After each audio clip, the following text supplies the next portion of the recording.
Assalamualaikum warahmatullahi wabarakatuh. Saya dari kelompok satu yang beranggotakan RVN2 Al-Hafiz dengan NIM 040. Yang saya Adi Pramono dengan NIM 052 dan rekan saya Muhammad Zakir Fansyah dengan NIM 060. Kelompok kami mengambil tema Smart Safety System dengan judul Prototype Sistem Pengeringatan Dini Asap dan Kebakaran Berbasis Internet of Things pada mata kuliah Dasar Sistem IoT dan Aplikasi Industri. Next.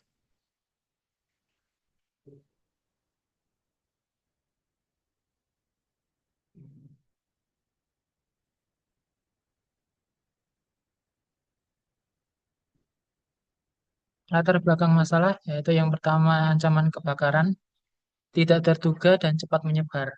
Kebakaran merupakan bencana yang sifatnya tidak dapat diprediksi, dapat terjadi kapan saja dan seringkali mengakibatkan kerugian besar. Api dapat berkembang sangat cepat, terutama di rumah ataupun gedung yang sedang kosong atau ditinggal penghuninya, menyebabkan kerugian yang lebih besar dan menyulitkan upaya pemadaman. Keterlambatan dalam mendeteksi kebakaran adalah permasalahan mendasar karena seringkali kebakaran baru diketahui ketika api sudah dalam kondisi membesar ataupun asap hitam telah mengepul keluar dari bangunan. Kemudian penyebab kebakaran menjadi beragam. Yang pertama ada kelalaian manusia, yaitu human error, merupakan penyebab paling dominan seperti meninggalkan peralatan listrik yang sedang menyala, membuang putung rokok sembarangan. Menurut penelitian Chen, pada tahun 2021 menunjukkan bahwa sekitar 70% kebakaran di area perkotaan disebabkan oleh kelalaian manusia dan kerusakan peralatan listrik. Kemudian faktor korsleting listrik, faktor teknis yang sering terjadi menjadi pemicu kebakaran di lingkungan pemukiman maupun industri. Kemudian faktor kebocoran gas LPG juga merupakan pemicu yang sering dijumpai. Dan kemudian faktor alam, seperti sambaran petir ataupun cuaca ekstrim, turut memperparah risiko, terutama pada area dengan sistem proteksi yang kurang memadai. Dampak serius kebakaran yang pertama, kerugian material, yaitu kerusakan kebakaran dapat mengakibatkan kerugian material yang sangat besar, termasuk kerusakan bangunan, kerusakan harta benda, dan kerugian ekonomi yang signifikan. Dalam skala besar, kebakaran dapat mengganggu aktivitas sosial ekonomi masyarakat dan merusak infrastruktur vital. Korban jiwa, dampak paling serius adalah hilangnya korban jiwa ataupun kematian, cedera dan dampak psikologis yang mendalam bagi para penyintas. Dampak lingkungan terjadi polusi udara, yaitu kebakaran dapat menyebabkan polusi udara akibat adanya emisi gas beracun seperti karbon monoksida dan partikel halus. Menurut WHO tahun 2019, kerusakan ekosistem terutama pada kebakaran hutan dapat merusak ekosistem secara luas. Kemudian gangguan penghidupan, kebakaran dapat mengganggu kehidupan masyarakat yang terdapat secara signifikan. Sistem deteksi kebakaran konvensional yang ada saat ini seringkali terlambat memberikan peringatan dan masih memiliki kelemahan dalam hal kecepatan dan akurasi. Sistem ini mungkin tidak dapat menunjukkan lokasi api secara pasti, hanya zona umum dan seringkali hanya mengandalkan alarm suara lokal tanpa kemampuan notifikasi jarak jauh.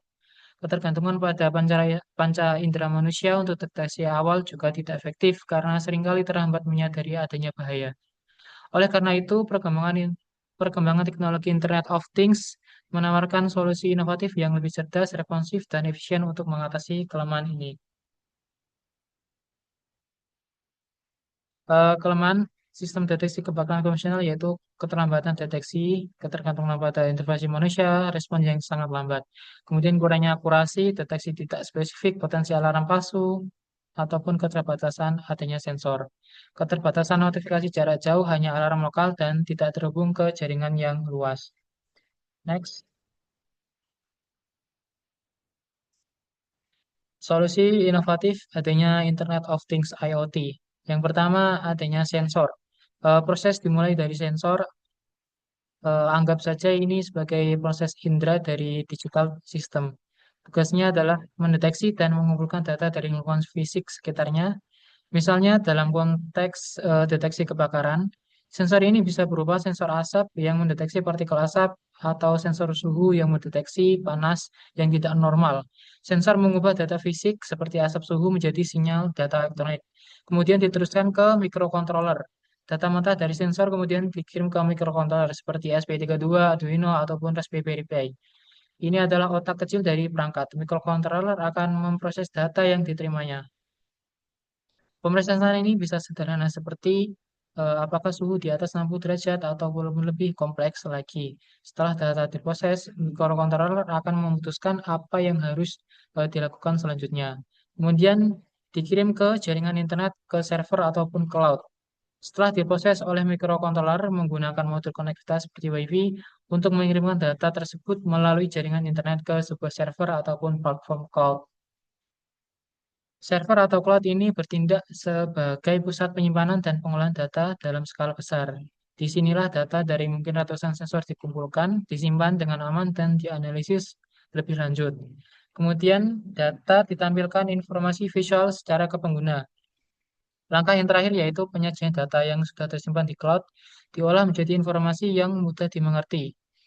Ditampilkan secara visual ke pengguna, biasanya terjadi melalui sebuah aplikasi smartphone ataupun dashboard di komputer. Kelebihannya yaitu pengguna dapat melihat status perangkat secara real time, menerima notifikasi peringatan seperti bahaya kebakaran, atau melihat riwayat data dalam bentuk grafik. Keunggulan IoT dalam deteksi kebakaran yang pertama, adanya pemantauan real time.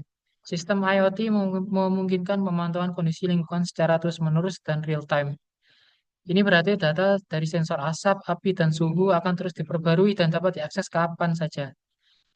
Dengan pemantauan real time, setiap perubahan signifikan ataupun indikasi potensi bahaya dapat segera terdeteksi tanpa menunggu adanya intervensi dari manusia.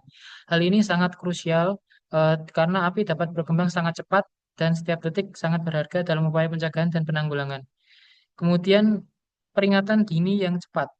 Ketika sensor mendeteksi tanda-tanda kebakaran, adanya asap, api, ataupun kenaikan suhu yang secara drastis, sistem dapat secara otomatis mengirimkan notifikasi peringatan seketika, yaitu real time. Kecepatan respon ini jauh lebih unggul dibandingkan sistem konvensional yang seringkali terlambat.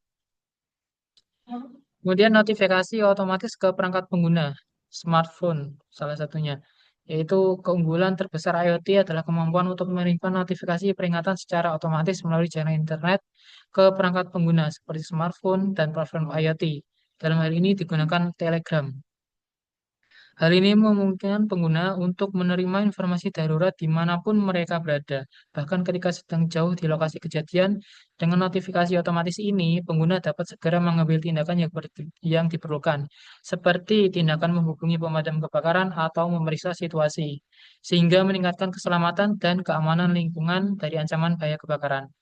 Next.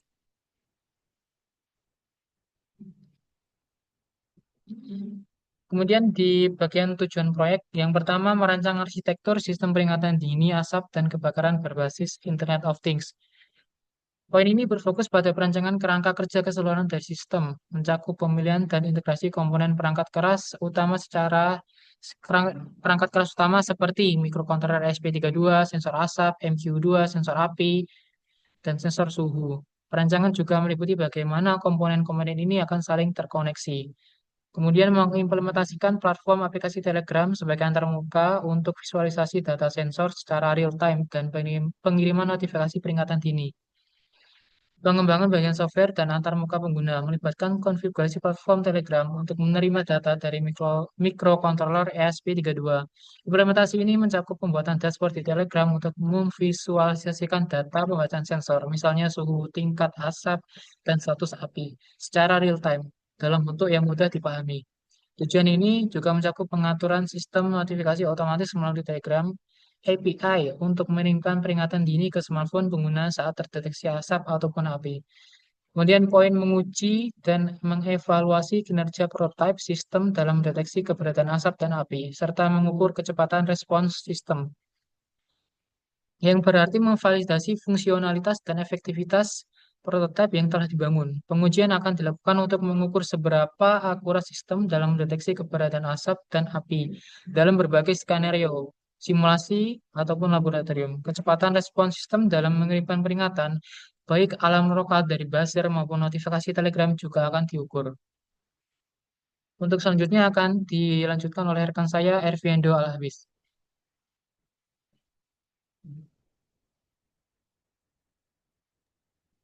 Kita masuk ke bab 2 terkait dengan tinjauan pustaka.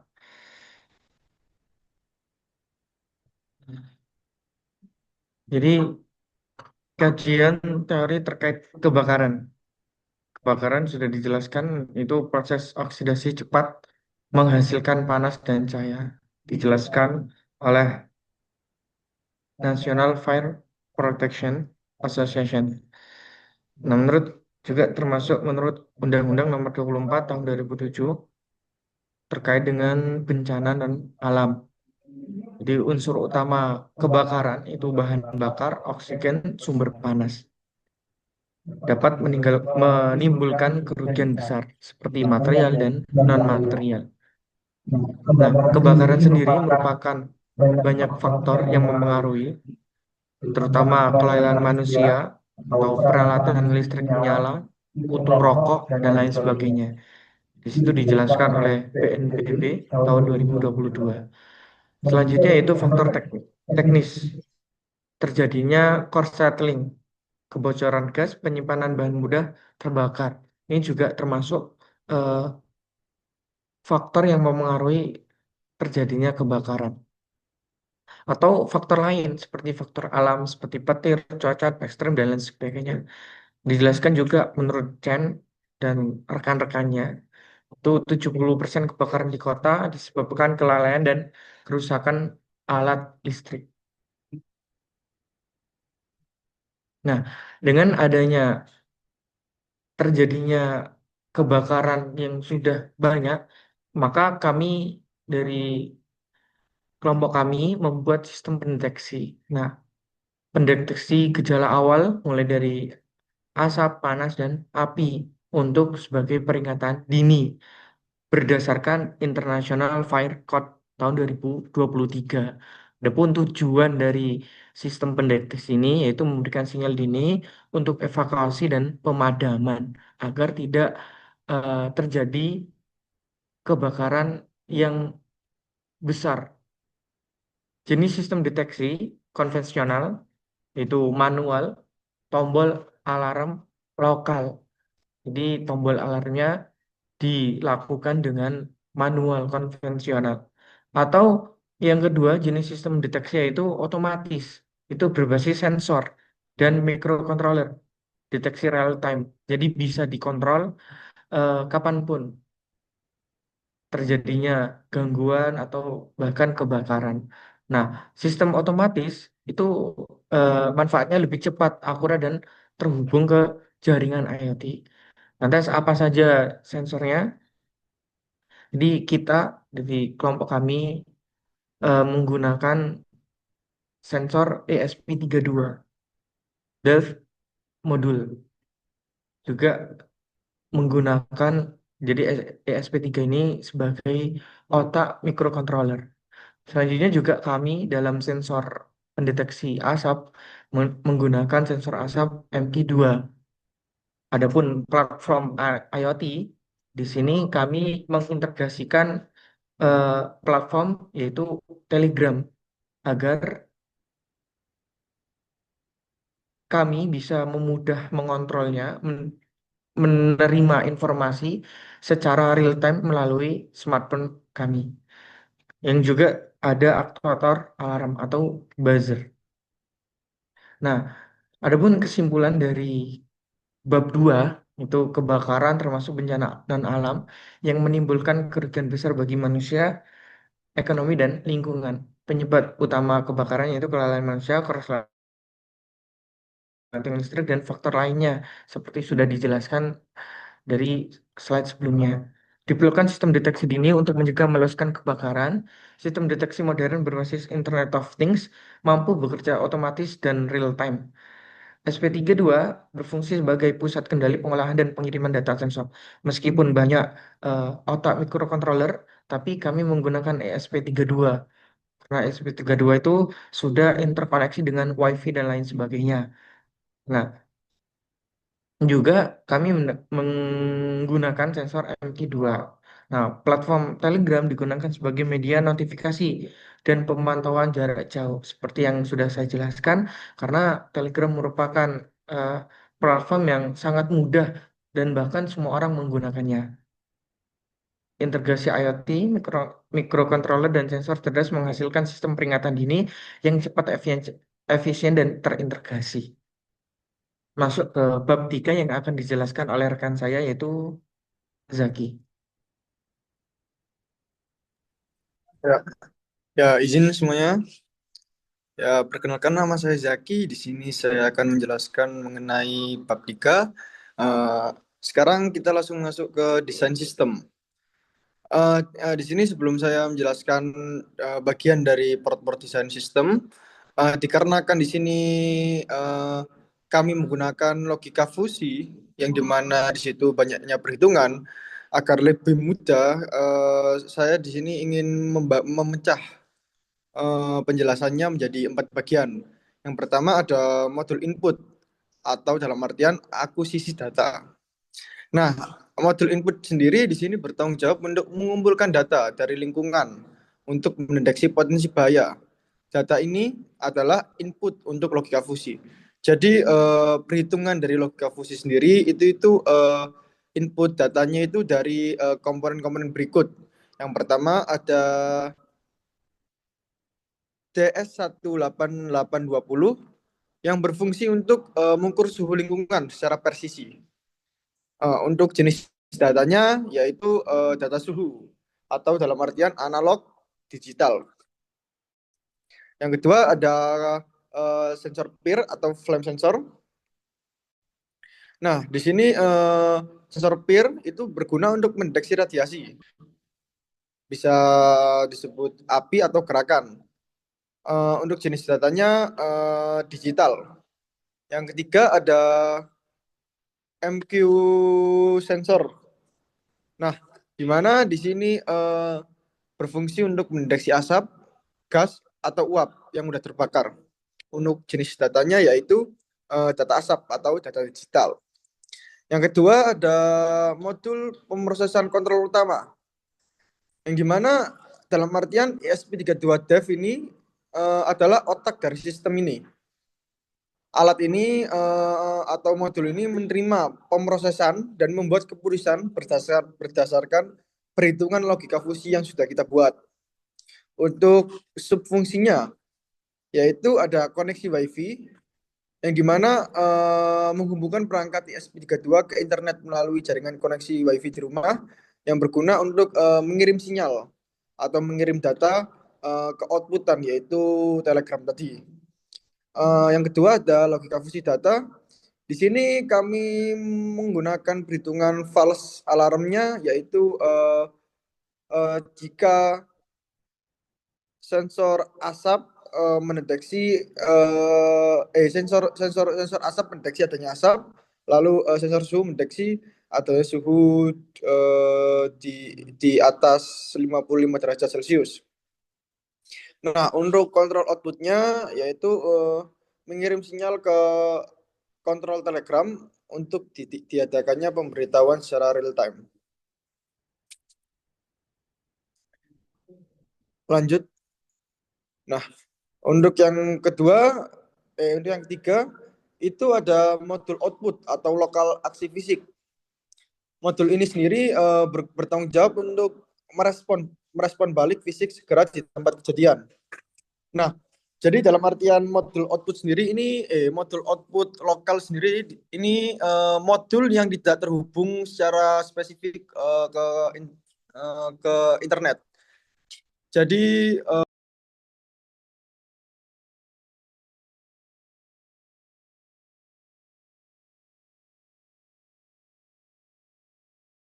modul output lokal fisik yaitu di sini kami menggunakan buzzer yang berguna jika alat ini mendeteksi adanya kebakaran, maka buzzer akan berbunyi untuk indikasi suara alarm.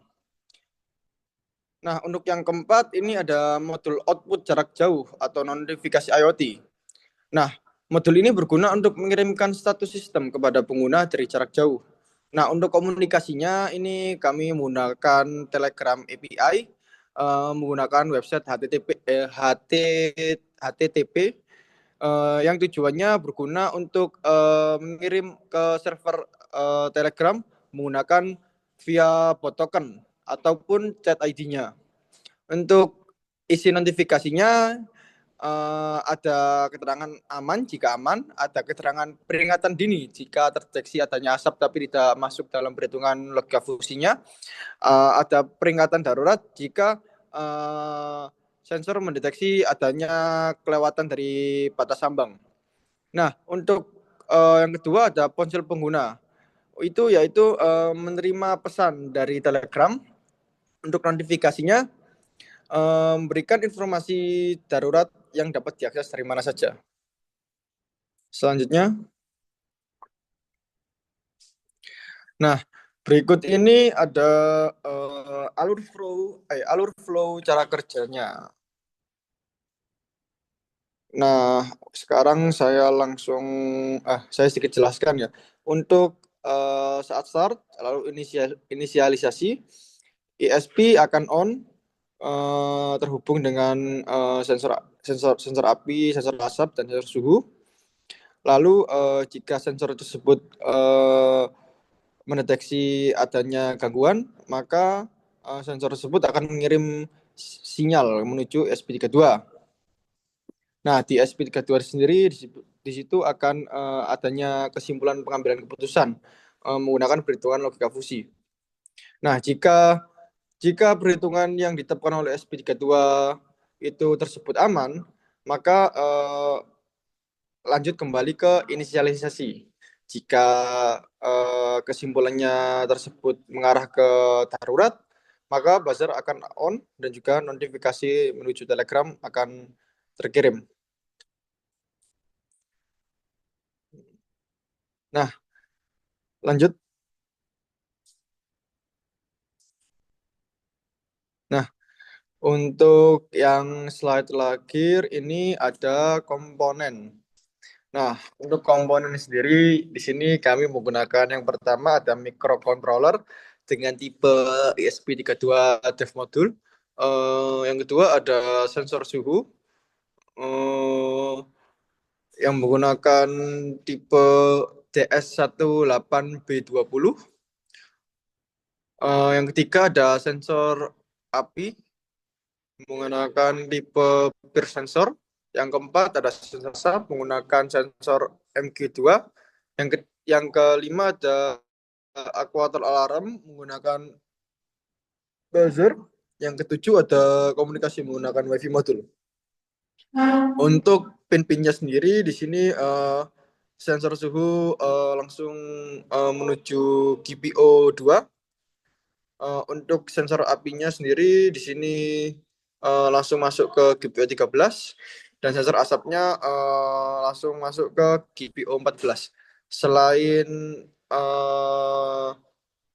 VCC itu nanti langsung masuk ke grounding dan sisanya langsung masuk ke keluaran 5 volt.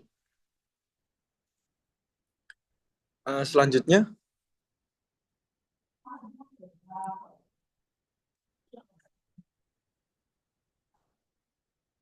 ya mungkin itu saja untuk penjelasan PPT proposal yang kami kelompok 1 kami buat. Kurang lebihnya mohon maaf yang sebesar-besarnya. Terima kasih. Assalamualaikum warahmatullahi wabarakatuh.